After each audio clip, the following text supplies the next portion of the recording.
My father was looking for a house. He saw this house and was actually a resale. He was asking the real estate agent, why is it so cheap? And they said, oh, well, it's a good price right now, and they didn't really say much. And I had no clue about really ghosts or hauntings at the time, didn't really care much about it. And as we were living there, things started happening. When I first went in there, I felt weird. I just felt weird feelings. I felt like I was being watched, as if something was there. It was just an uneasy feeling in my stomach.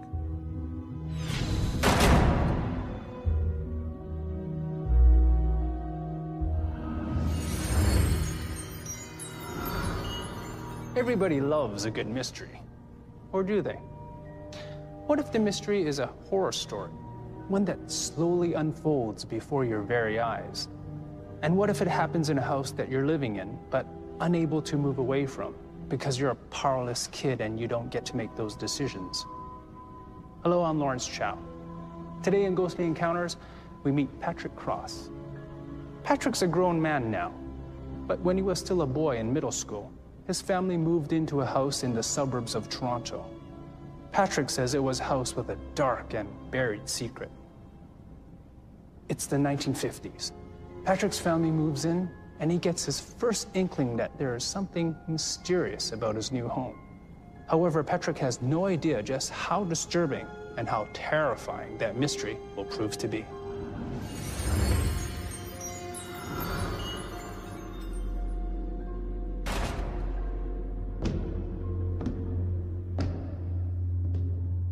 The first things I noticed was just basically as if somebody's walking around inside the house. There was just the odd things, sounds, but, as if somebody else was there, but I felt somebody was always watching me and listening.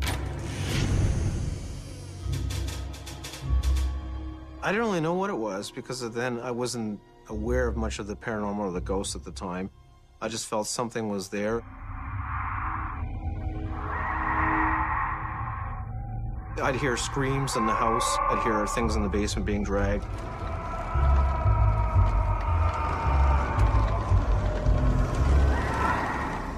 I would go down the stairs, yeah, but I only went down in the daytime. I didn't like going down there at night. I would try to find out where the sounds were coming from.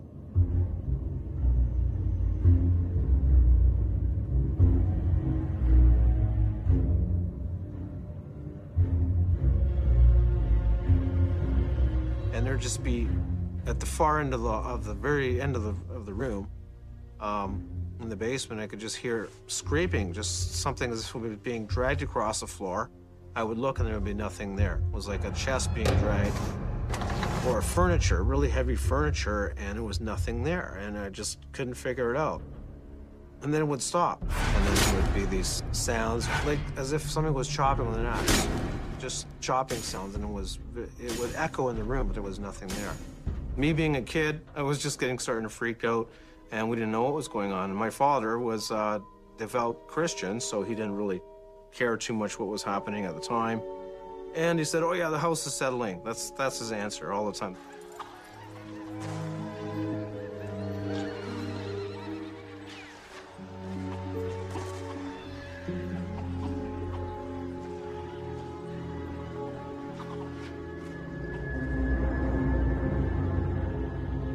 I just felt weird feelings, seeing things, sensing things. As things got worse, as things started happening in the house, I'd see images. I mostly saw the woman. She was an older lady and a daughter, who I thought, at the time, I probably thought was her daughter, and she would be screaming too. And she would just be appearing as if she was crying out.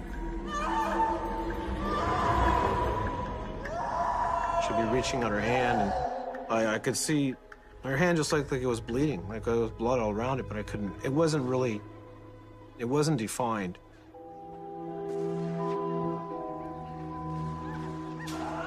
And from time to time, I would see a father figure or an image of a man, but he was always like moving away or backing away. and I started seeing a black image of a guy. The man it was more like, I felt like more of an evil presence.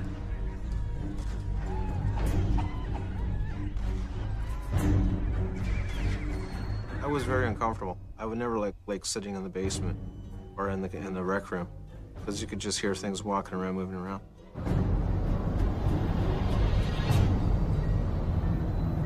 My parents would be in denial. My mother knew there was things going on, but my dad just said, "Don't say anything and don't worry about it." So they always tried to cover it up.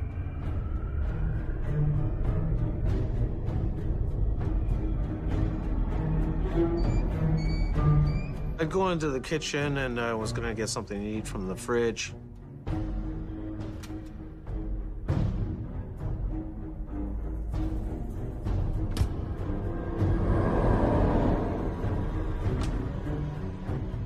And I grabbed a glass.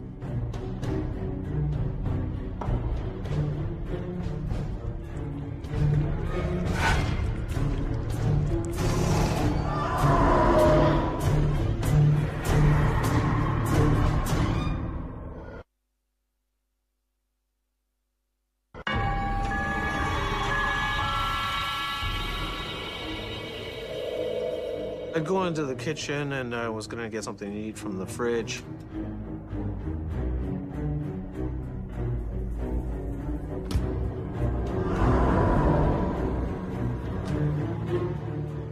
And I grabbed a glass out of the cupboard, opened the cupboard up.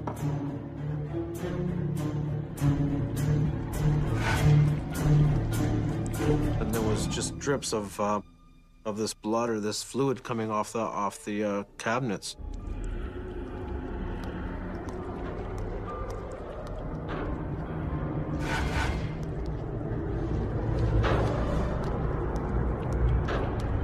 Just definitely started looking like blood.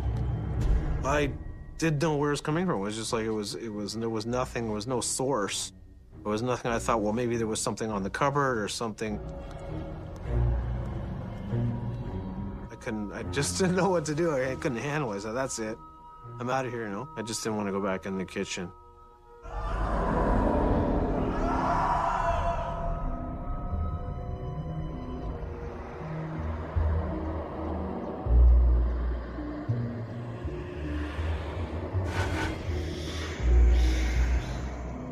I hated going to sleep at night because the covers on my bed would be pulling off and it was just freezing by the wall. It could be like 85 degrees out in the summer. It was just freezing.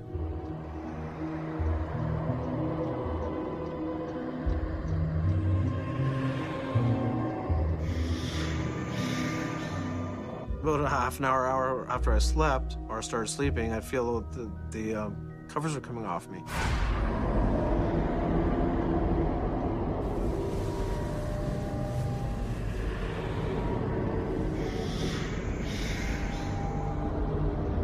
Felt like something was there pulling off the covers.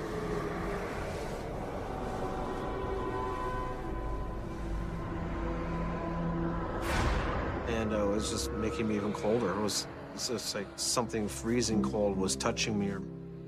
So I look around, there was nobody there. The door was open, there was nobody in the room. I had night lights everywhere. I was just freaking out. I had to have lights somewhere, and I couldn't see anything, but it was just kept being pulled off. And the drapes started moving on their own, and then it would stop. It happened almost every second, third night, yeah. So I just kind of got used to it. Then I got heavier covers, and I would actually put rocks on my bed. That sounds stupid, but it's like I didn't want the covers to go off, so I'd start putting it on, so like they're not gonna take them off now. It did work. It didn't do anything after that, so.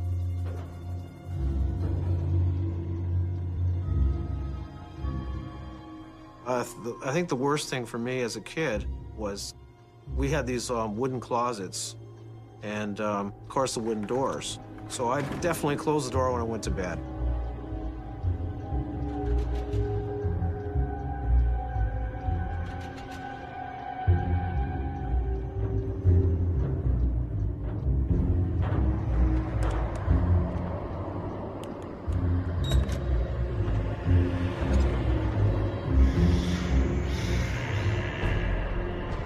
I'd wake up, probably in the middle of the night, the door was half open.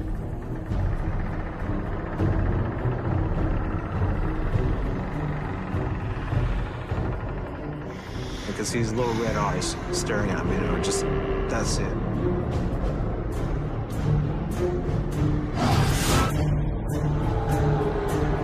I just put my blanket over my head. I was just freaking out. I didn't know what to do. I got goosebumps, yeah. I got scared. The young Patrick seems to experience the paranormal in almost every way. Smelling foul odors, seeing apparitions, feeling cold spots, and hearing dragging sounds. Our expert Dina Bain-Taylor tells us that violent poltergeist activity affects all the senses, and often it's linked with violent death. So what violence was in the history of Patrick's boyhood home? Could the cabinets that drip blood be another clue? They remind another of our experts, Patty Allen, of the legend of Bluebeard's keys. Keys he used to lock the room where he hid the butchered bodies of his murdered wives. Keys that dripped blood persistently until the murderer was exposed. Could the bloody cabinets mean something in the house is crying out to be heard? For Patrick, the secret is still buried. But as events escalate, he's determined to dig it up.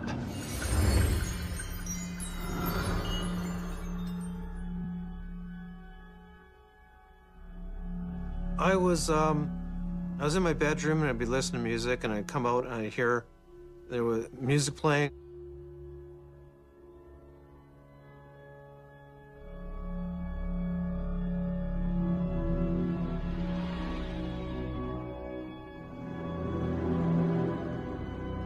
I came in, and the sound of the organ would start playing on its own. So I'd go up to the organ and start checking it out.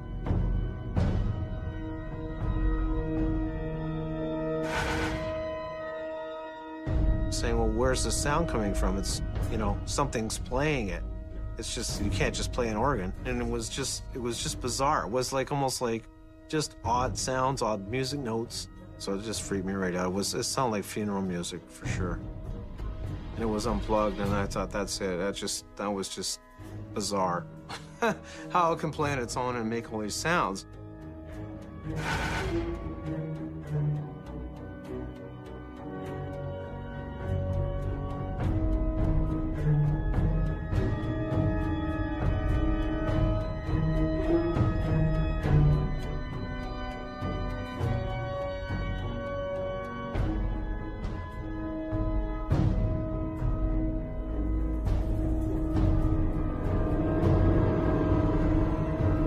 I freaked out. I thought it was just something out of the movies, you know. There was always sounds of a man and woman outside the window by the garden, by the tomato garden at night. So I could hear whispering and talking around the garden, and you'd hear like, it's in the tomatoes, it's in the tomatoes. So I'd freak out because my brother would hear it in his bedroom, and we go, we're not eating those tomatoes. Well, that's the first place I was drawn to that I thought, well, we should investigate it and check it out. And I always had visions of something around there.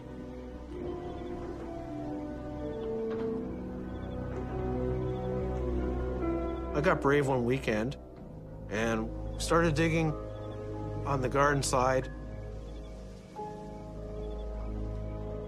Took us a couple hours, and we finally dug about 3 or 4 feet. And then we noticed there was we hit a bag.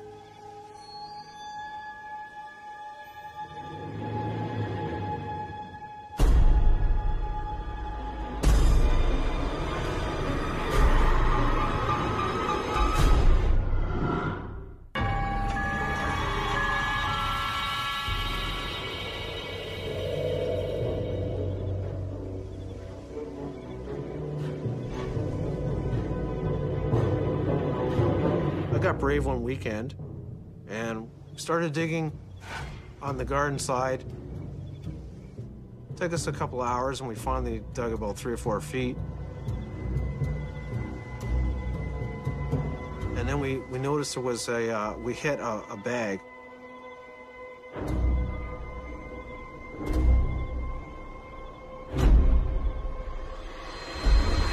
And it was an old plastic bag. Probably used for wrapping construction or materials. There was a rope wrapped around it.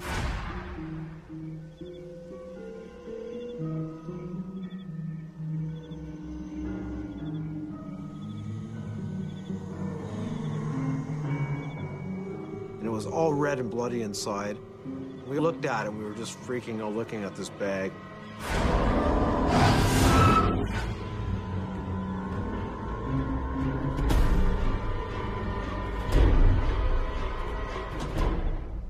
I covered it all up, and I really didn't try to live with it, really. I didn't know what to do. At the time, it was just bizarre.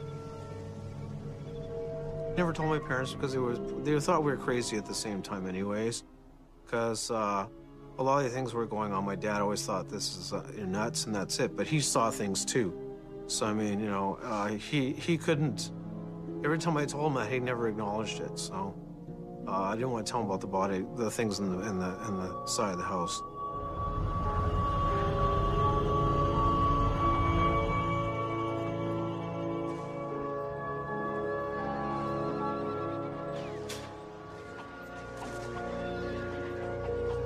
I did a lot of research into the area and found a lot of the history of what was going on at the time.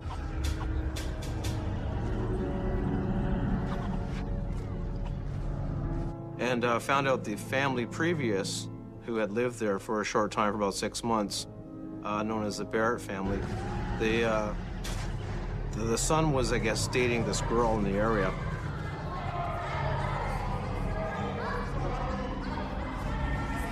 The parents wouldn't let him date the girl, and they didn't like this girl, so the son basically went a little crazy.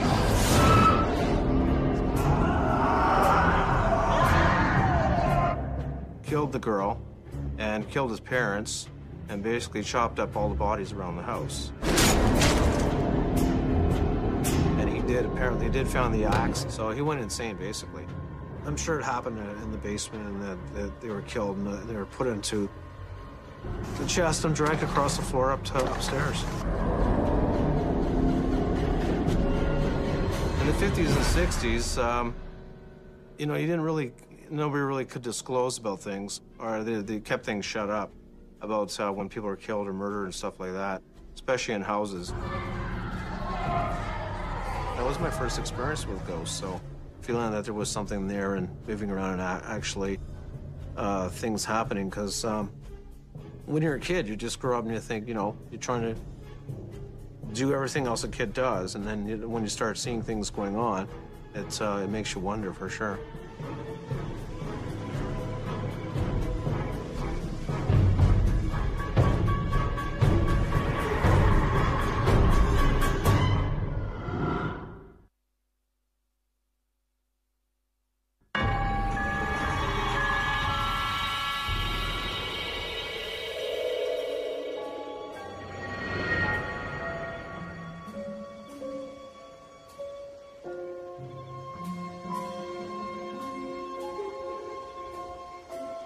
I believe the house is still haunted. I don't want to go back there, but it's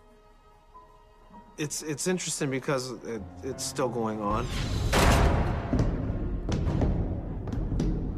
And I think 4 or 5 families have already lived there and had other experiences too with things going on. So I wouldn't want to go back there.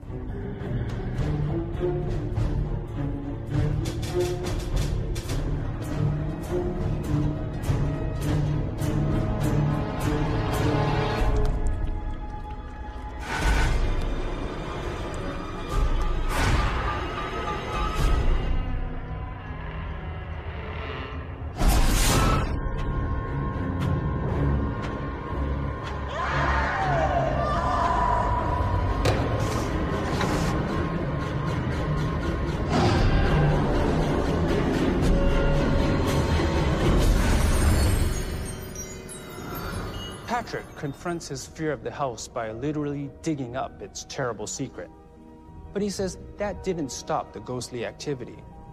Our experts tell us that could be because poltergeists grow stronger as people react to them, feeding off the negative energy of fear and anxiousness.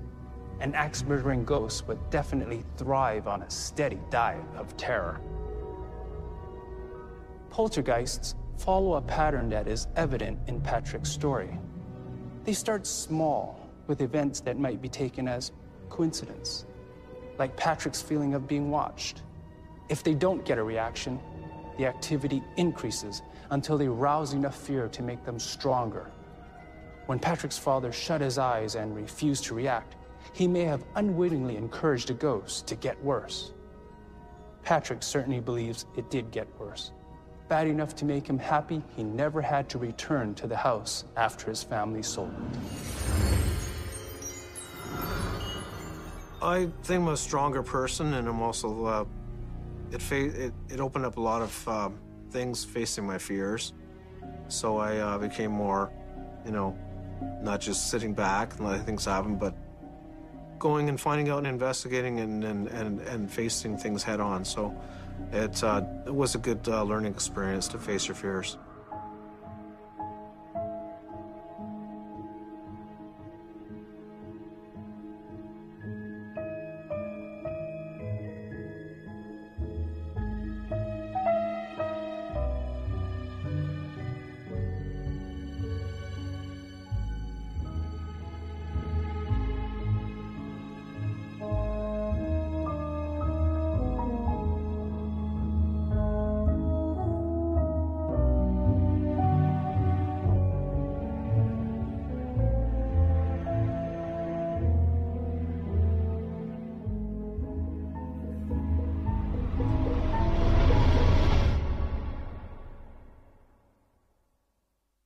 Patrick's a grown man now, but when he was still a boy in middle school, his family moved into a house in the suburbs of Toronto.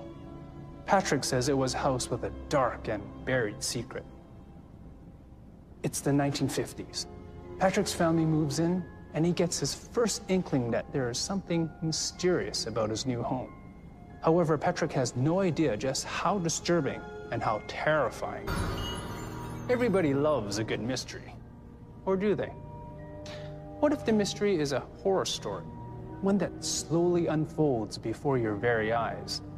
And what if it happens in a house that you're living in, but unable to move away from because you're a powerless kid and you don't get to make those decisions? Hello, I'm Lawrence Chow. Today in Ghostly Encounters, we meet Patrick Cross. That mystery will prove to be.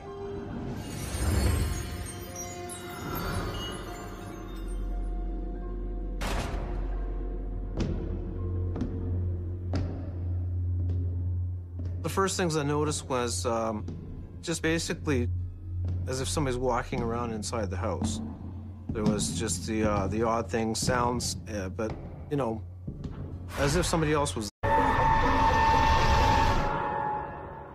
My father was looking for a house. He saw this house and it was actually a resale. He was asking the real estate agent, why is it so cheap? And they said, oh, well, it's a good price right now, and they didn't really say much. And I had no clue about really ghosts or hauntings at the time, didn't really care much about it. And as we were living there, things started happening. When I first went in there, I felt weird. I just felt weird feelings. I felt like I was being watched, as if something was there. It was just an uneasy feeling in my stomach.